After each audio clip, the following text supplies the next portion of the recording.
So, how many of you would love to know more about public speaking? How many of you would love to know some secrets, tips, and qualities about public speaking?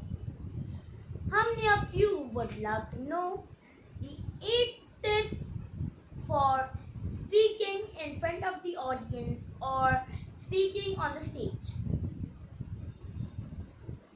I would love to share all of these tips, all of the 8 tips with all of you because this is one of my favorite topics in public speaking.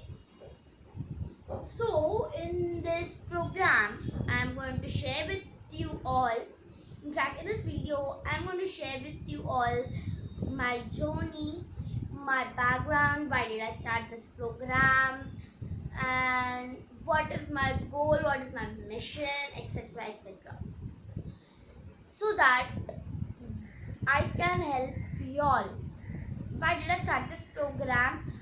So that I can help you all to save speeches. So I am going to love this video. If you want to know all of the 8 tips, you have to be tuned till the end because I am going to share with you many things which are going to be exciting. I don't know. So let's get started with the video. So hey, hi, hello. This is Rosin Tony going to share with you the 8 tips of 8 tips for speaking to the audience or going on the stage and just speaking. So let me thank you for taking your time out in this summer vacation. Except of going out and playing, you are watching my videos. Thank you for that. Thank you for that a lot. So now you might ask what is there for us in this video. So in this video I'm going to share with you the 8 tips of for speaking confidently on stage or doing public speaking in front of the audience. So and I'm going to give you 8 tips which are one of my favorites, and if you stay tuned till the end you will come to know the 8 tips of for speaking on the stage. So now let me tell you something about me, something about my background. So my mother's father had been worked in a mill, in a cloth mill, and then he had 2 daughters, and from that one was my mother. And my father's parents had been migrated from Kerala to Bombay. So, and my father is a business coach. So he wanted me also to teach the world. So for that reason, I did many courses like Bharatanatyam, dance, skating, karate, badminton, swimming, basketball, chess, public speaking, and etc. etc. I might have missed out many, or I might have missed out a few of the skills which I had done, which I had taken part in, because I'm doing this from when I was 3 years old and now I'm 11. So from 3 to 11 I might have done many, but I don't remember all of them. But yeah, how many I remembered, I did say. So that is what I had learned, and then in public speaking, I had a pet doubt. So my father solved that doubt, and he made me clear that what is public speaking actually mean. So after that, I came to know that public speaking was the biggest fear in the world. So I was like just going on stage and speaking is the biggest fear of the world.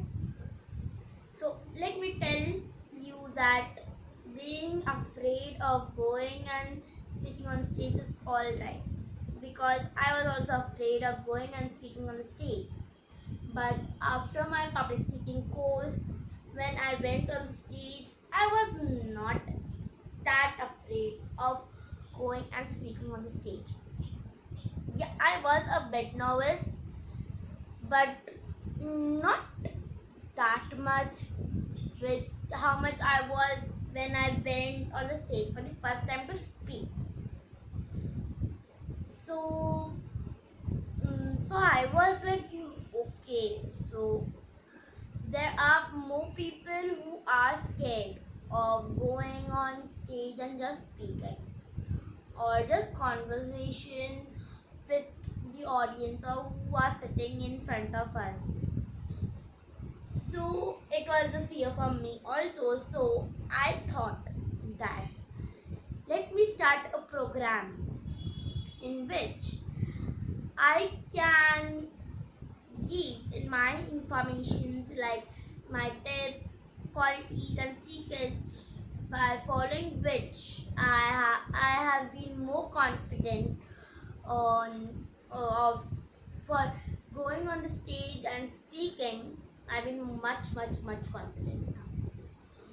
So when these three categories I followed, that is when I was mind blown. That, oh wow! Just following these three categories, I was a superb public speaker on the stage in my category. Sorry. So I wanted the whole world to know these three categories. And in these three categories, there are many topics. Many topics. So I thought, okay, why not to share these topics with the whole world? So my mission is to share I will share my topics with all of you of these from these three categories, and I hope that y'all will spread it to the whole world, through to all of them around you who are staying around you. You will spread this to the whole world.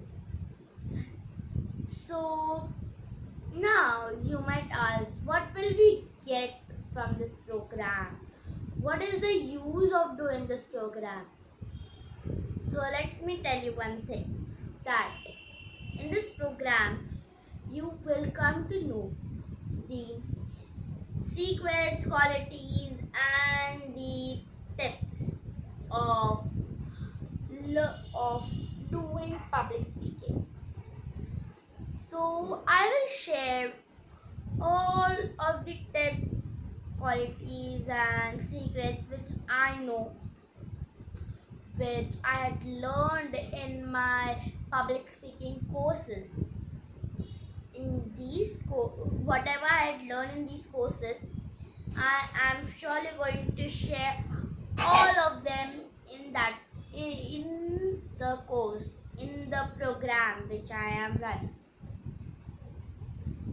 So I hope that y'all will like my program, and y'all will be tuned till the end of this program to know all of my skills, tips, secrets, qualities, and loads. Know all of these this program, and especially you'll be tuned till the end of this video to know the 8 tips for speaking on stage or doing public speaking in front of the audience, or who are sitting in front of few people, or most of you might not know these tips or these secrets, or these qualities of being a good public speaker. So you might not know, and I will try my best to give y'all what y'all don't know, and many of them you might know also. I'm not saying that you will not know anything which I'm going to give. You might know some of the things which I'm going to give, but I will try my best to give you new information. But if I give something again, please forgive me. Okay, so please do like, share and subscribe to this channel. And if you have not seen my earlier videos, after this video kindly go and check out my all the videos which I have put on YouTube and also on Instagram. I put many videos on Instagram, and on YouTube I've just started it. So you can just go and check out all my videos. So what are the benefits which you will get? So as I have shared that you will get to know the qualities, secrets and the tips. Now, so let's move to my today's topic. So, my today's topic is 8 tips for speaking in front of the audience. Okay, so my first tip is you should speak and you should not read at all. Now, if you are taking even the cards which come if you forget the clue cards which come, if you will take that on the stage, you are not supposed to read and read and read. You should speak to the audience. You should converse with the audience. You should try as much as possible to speak to the audience or converse with the audience, and you should try to do how much ever conversation you can on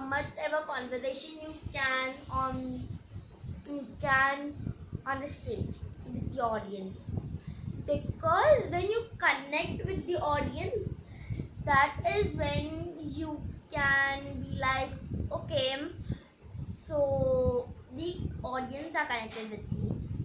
That time you feel that yes, the audience are connected with me and they are interested in what am I speaking, and you'll even come to know that yeah, they are feeling interested.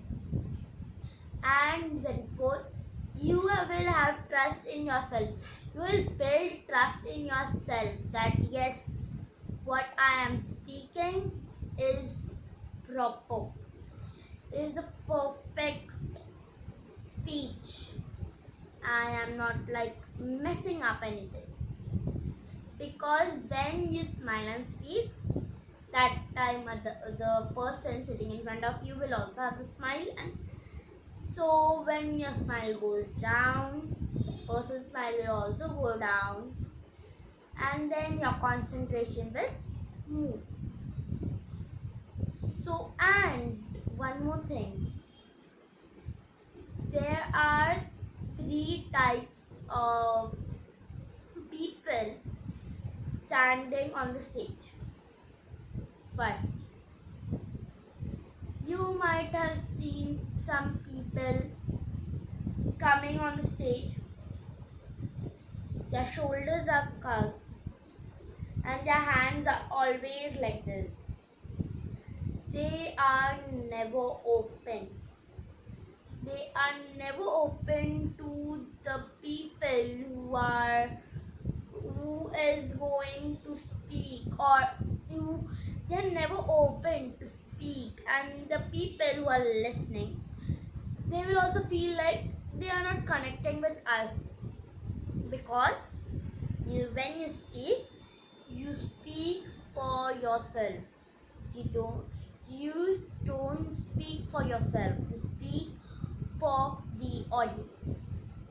So you should never keep your hands like this. Your shoulders should not be couched ever.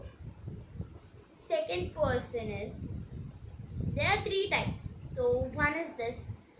Second one is who looks only at one person's eye.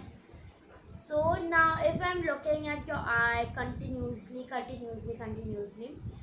now if your face changes, that is when my concentration will go. What was I speaking, my link will go. If I was going very nicely, and if I'm constantly looking at one person in the eyes, if I'm constantly looking at one person in the eyes, their face, till they are smiling, it's okay. You are looking into their eyes and speaking and speaking and speaking, and you are going very well. But once their face changes, you get distracted and your link breaks.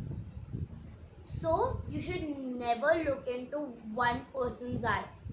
If you are looking, you should look into everybody's eye. You should never look into one person's eye. Now who is this third person? This third person is very confident.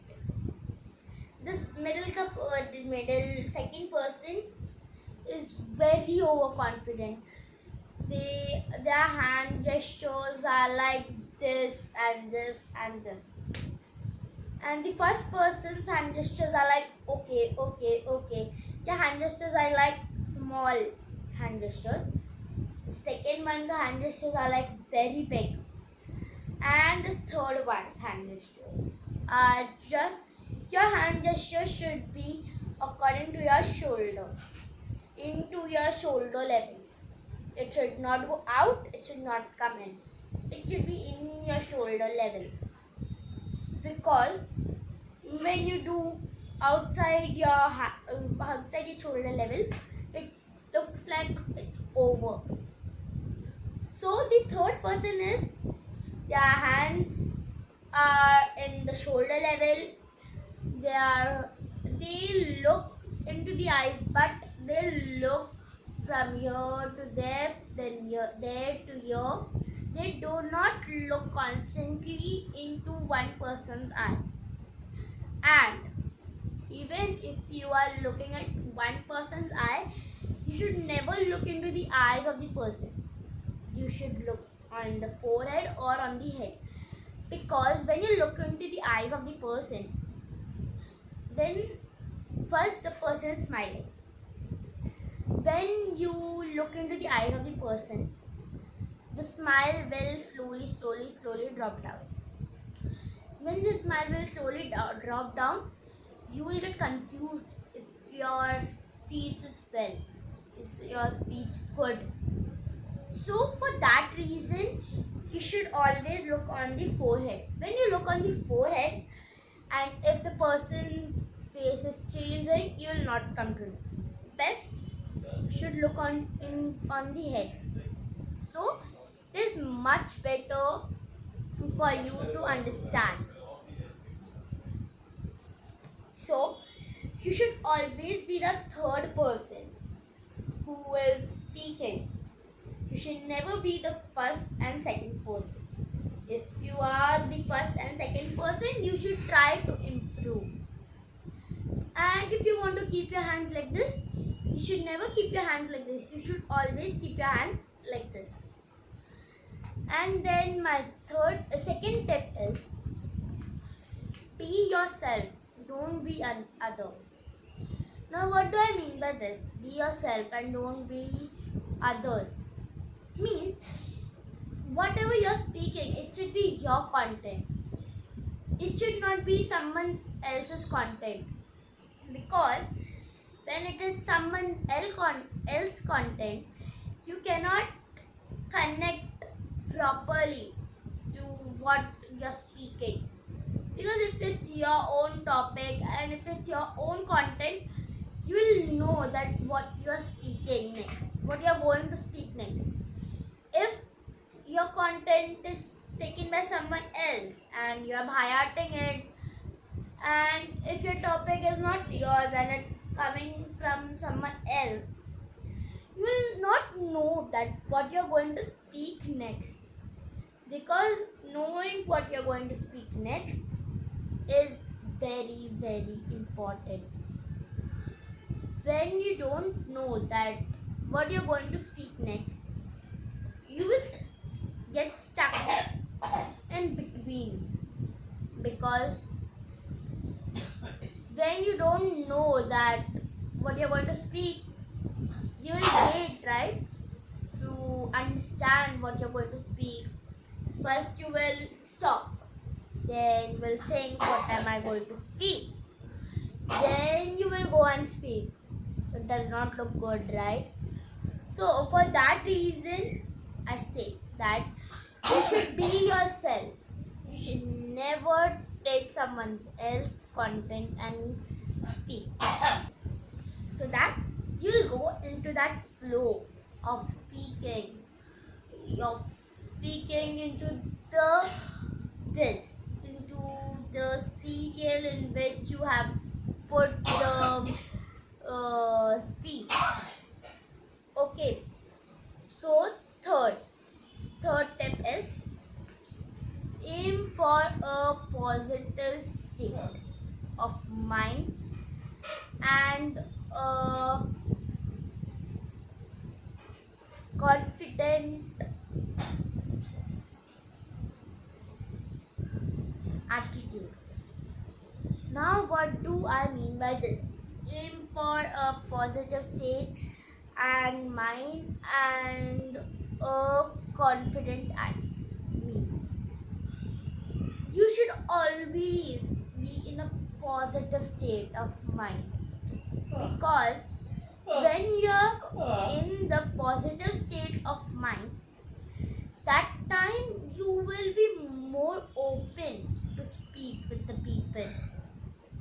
When you are more open to speak with the people, that time you will have more words to speak. So for that reason, you should always aim for a positive state of mind. And confident attitude means your attitude should always be confident.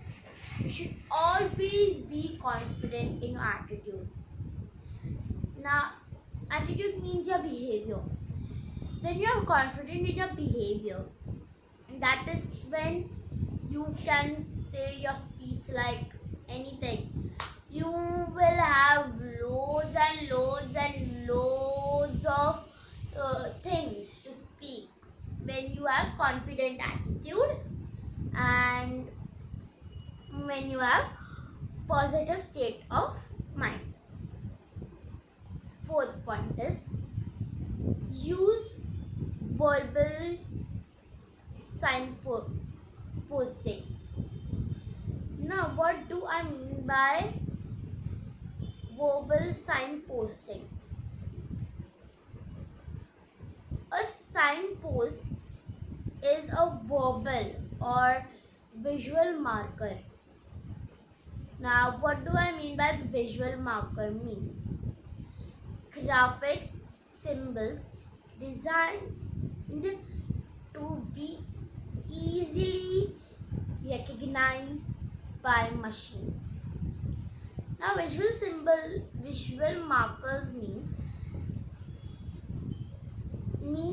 your symbol or designed or it should be designed that as it can be easily recognized by any machine. Your speech should be recognized by anyone. The speech should be that good. It should be that well organized. Your speech should be that well organized so that your this so that even a single person can remember your speech throughout his life. Now, what do I mean by organize your content?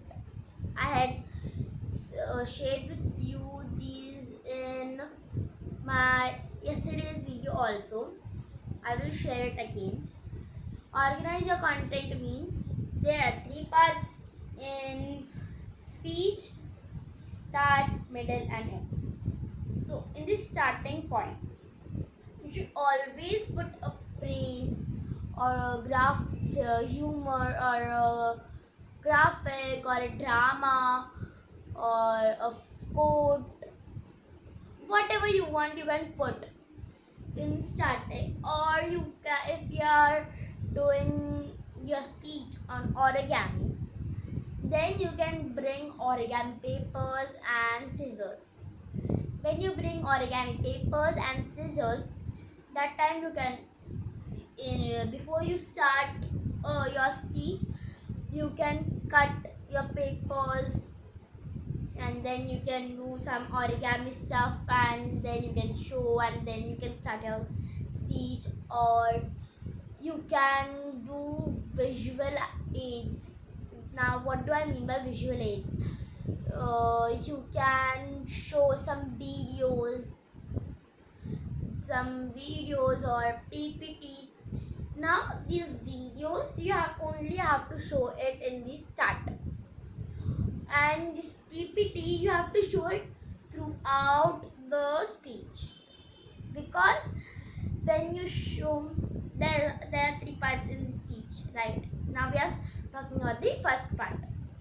Now in the first part, when you do your speech, when you do your videos or anything, anything like your videos or your PPT, you can grab attention in the start only. You will start by grabbing attention in the first part of the speech only, this starting part of the speech. Now let's come to the middle part.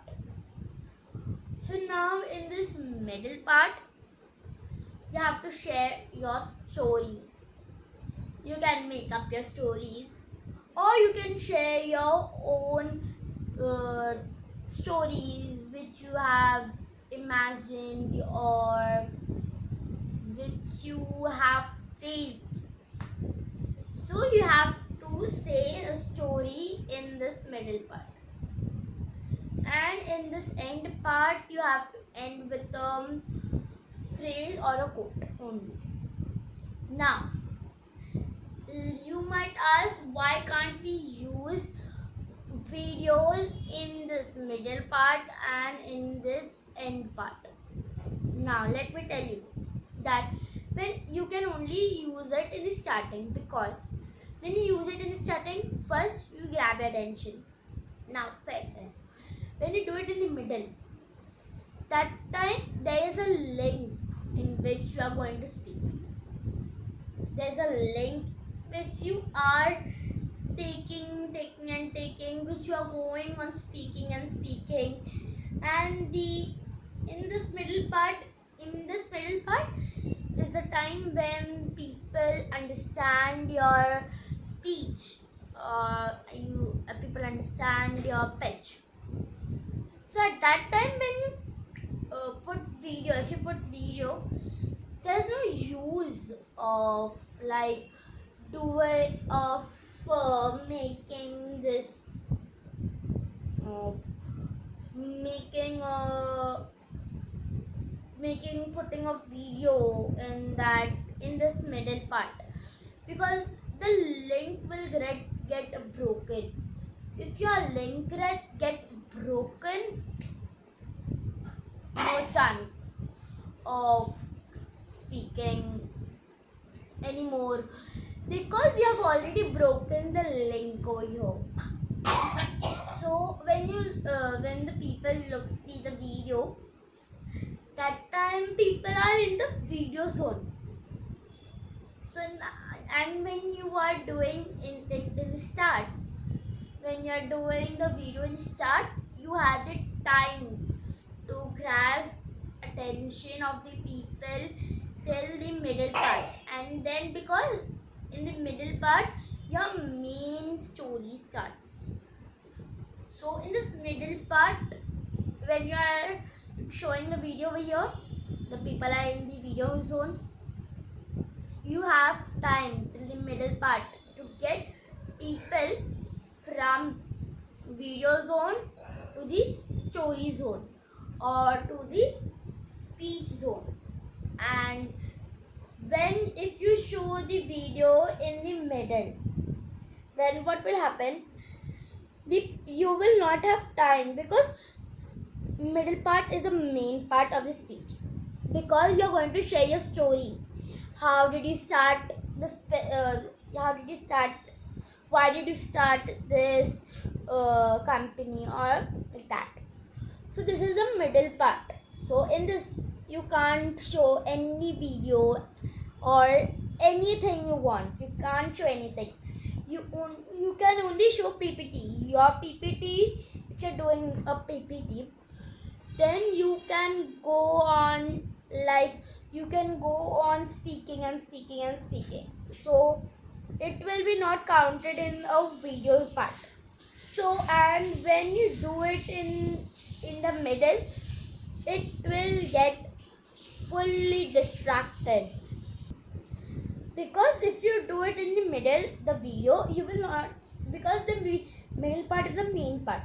So if the middle part is the main part and you show the video in the middle part, it will not at all work. So you should always show the video in the starting. Now the fifth tip is use examples,